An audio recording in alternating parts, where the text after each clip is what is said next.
So we'll play this move again. We'll get a nice mix of a Roy Lopez game and a Giuoco Piano game. And bishop c5. I'm going to play c3. Knight a5. And he whipped that move out right away. Okay, I'm a little suspicious of that move. It does attack my bishop. It leaves the e5 pawn unguarded. If knight takes e5, there are some tricks, though, that have to be seen by both sides.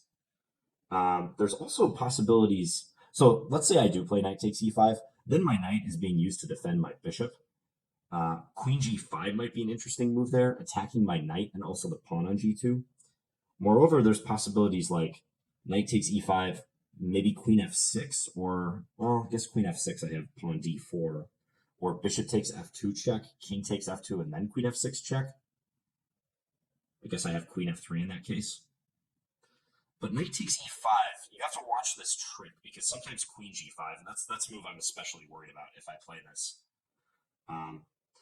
What else can I do here? I can play bishop takes f7 check right away. King takes f7, and then do you see how I can regain my piece? The answer would be pawn to b4, forking the bishop and the knight. That seems interesting, because his pawn on e5 will still be loose after that operation.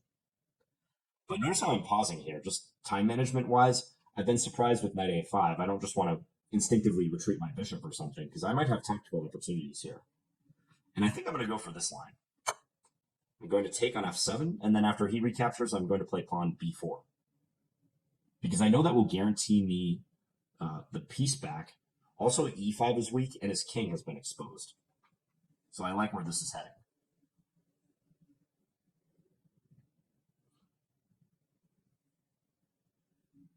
So we've had two opponents now who've played pretty aggressively in the opening with black. And let's see how this opponent reacts to the bishop takes f7 check move. If they do not take the bishop, if he plays like king f8 or something, I'll be very pleased with my position. I can like take their knight and then maybe take e5. Okay, so let's proceed b4 as planned. We're getting the piece back because of this fork. If bishop takes f2 check, I'll take. And then provided he plays knight c6, I was thinking pawn b5.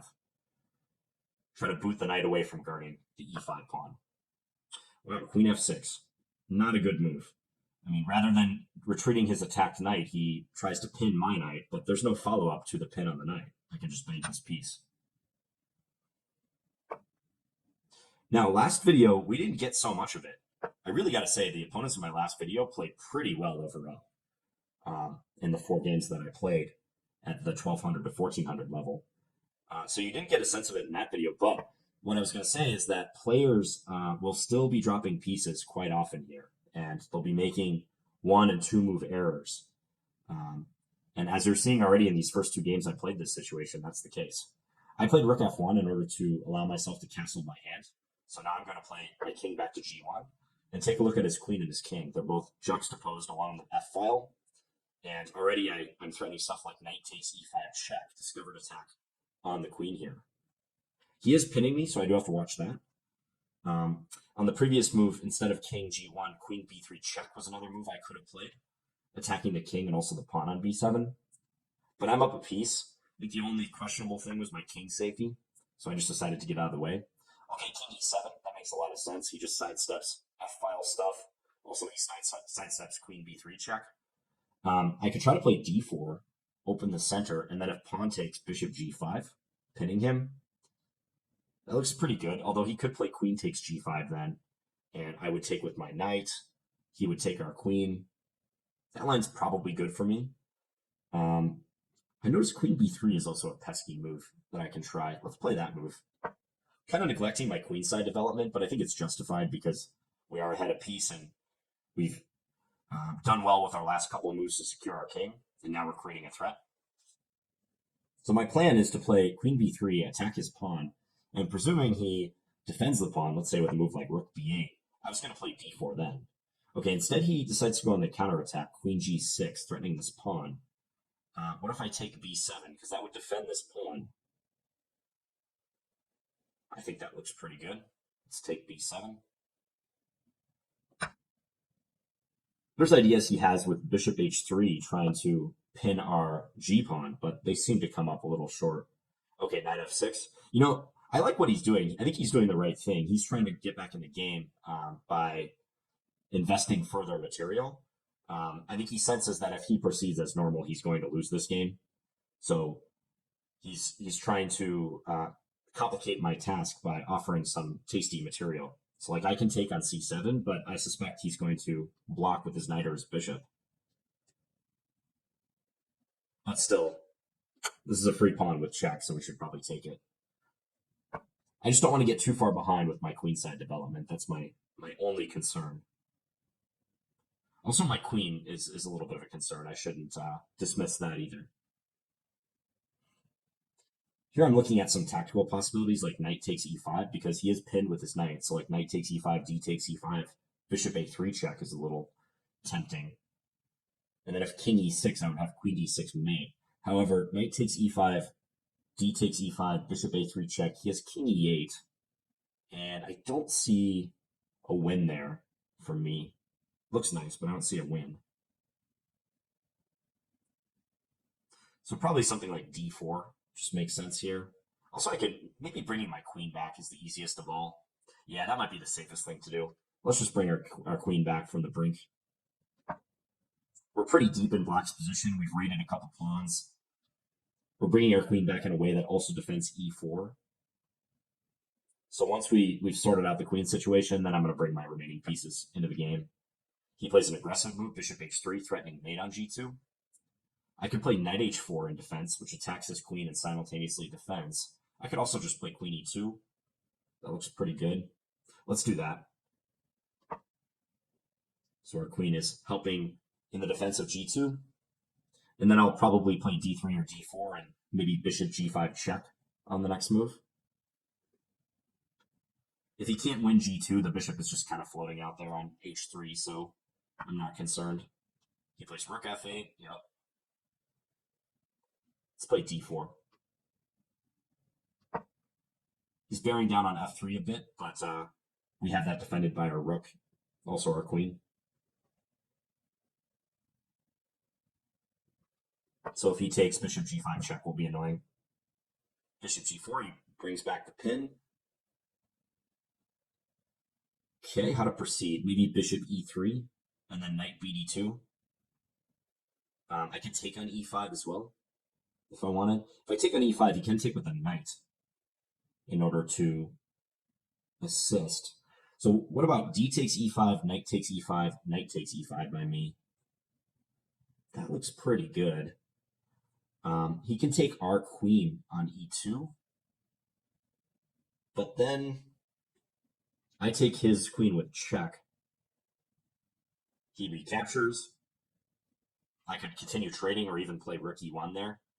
That should be pretty easily winning, I think. I am a little behind in development there, though, so again, that's the only thing that concerns me.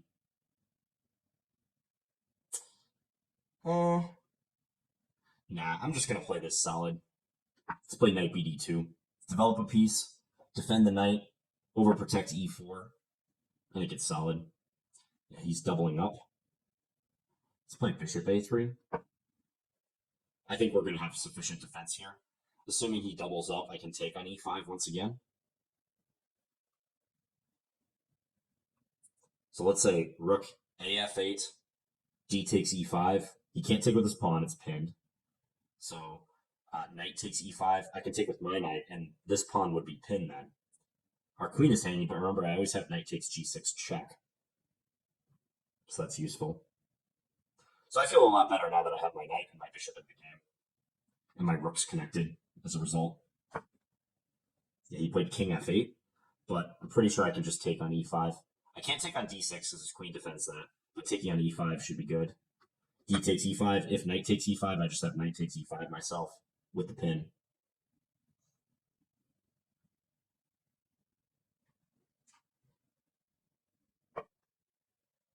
Arguably, I played a little greedy this game in going after the b7 and the c7 pawns, but I was far enough ahead where this didn't ever bother us.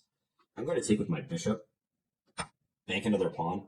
I like the fact that this bishop also controls the f8 square, so he can't like swing a rook over and further attack that knight. I have to watch my time a little bit. with all of my babbling, I am low on time. C4. So I'll just be making quick decisions, quick, solid decisions.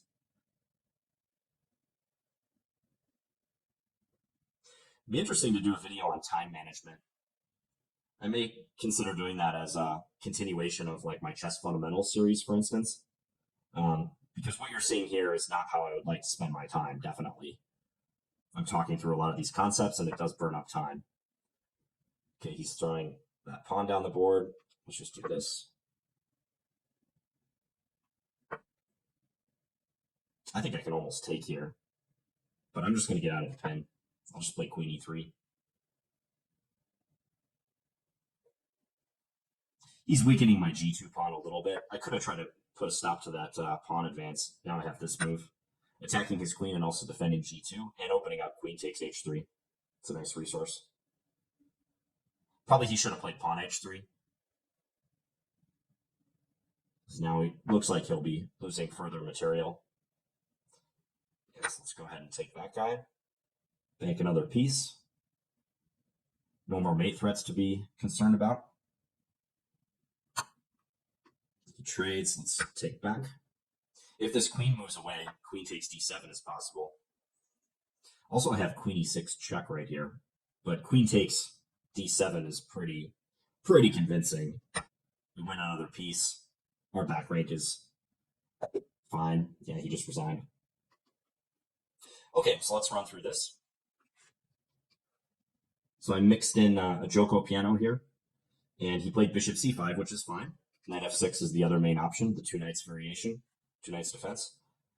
Bishop c5, c3. So if you're going to play this line, you should play knight f6 and counterattack the center. I've never seen knight a5 in this exact position, but I'm almost positive it's bad. So if knight takes e5, I was just worried about queen g5. This is something you have to be concerned about. There's actually an analogous variation. It's called the garbage gambit. And that's if black plays knight d4 on move 3. I do not recommend you play this move. But the point is for black that if knight takes e5, black has queen g5, forking the knight and also the pawn on g2.